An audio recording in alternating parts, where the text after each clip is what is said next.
slightly a year and a few months, probably, old. Very similar thing that happened to UDA.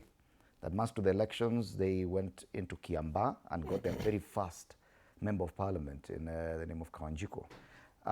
This is taking a similar route. It should also be noted that Rigathi Gachagua was very much involved in that election in Kiambaa.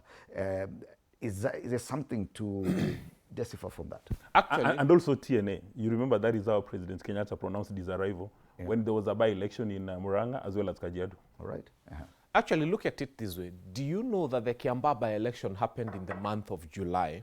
Actually, I think July 17, 2021, for us to go into the election in 2026. So just a day apart. 2022, yeah. The only difference between Kiambaa and Olkalau is that in Kiambaa we had a gentleman in State House. We had a man who cared for this nation. We had a man who respected democracy. We had a man who accepted the will of the people. Did you see water cannons in Kiambaa? Did you see 1,000 men in Kiambaa?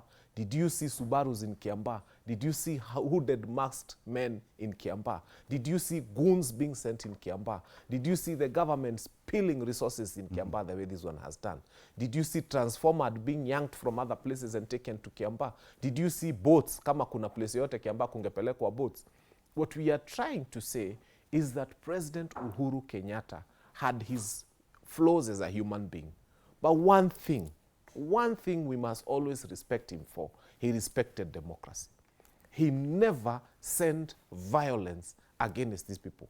Not only had this administration sent us violence in the name of goons, they even sent us Subarus. They sent us killer squads. But the men we saw there are the men who were killing us in Wetima. We could see them. These are the guys who wanted to kill us in Wetima. When you see the DCP truck that was attacked, because I was there and I took a live video, and then they brought a breakdown that they wanted to tow our truck by force. And I remember going there and recording the number plate of the breakdown and shouting and telling people we are blocking this breakdown from removing our truck here by force.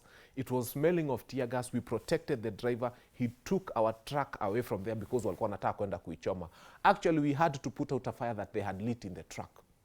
So what we are trying to say is the difference between 2021 when we had Uhuru Muigai Kenyatta as president and now that we have William Ruto as president is that not only did Uhuru allow democracy to thrive, when the time came, he never sent us violence. William Ruto has sent us violence.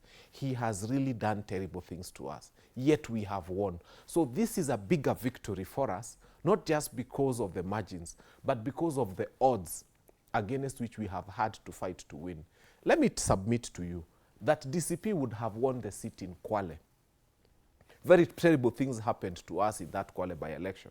DCP stood a very good chance in Malava, but we know what was done to us in Malava.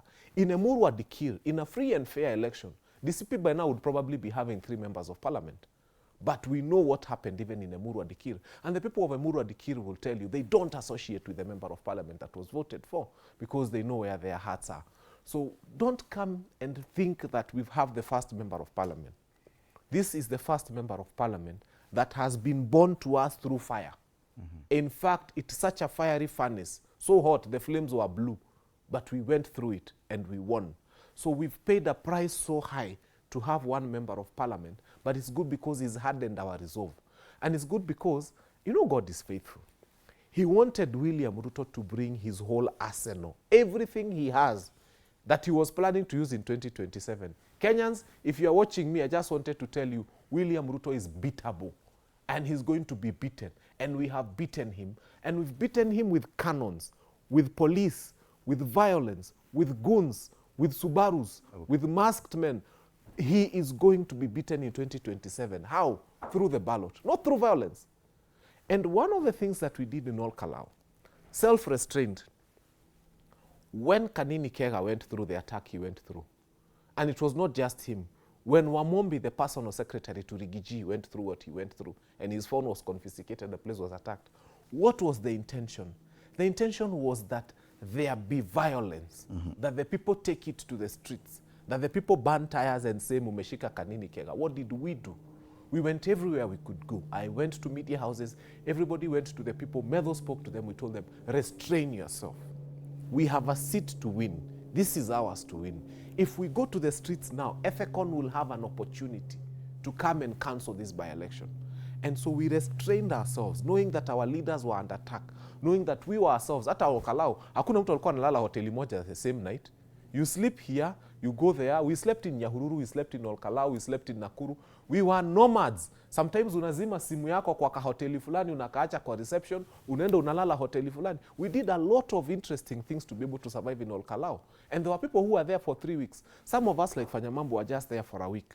I can't take so much credit, but I'll say that I understand the fight, I appreciate the fight, and I am telling Kenyans now it's time to soldier on.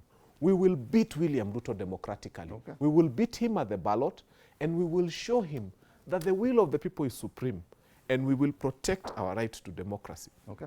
Now DCP has the first member of the National Assembly. There are those who sit in that same National Assembly who are still members, elected members from the Mount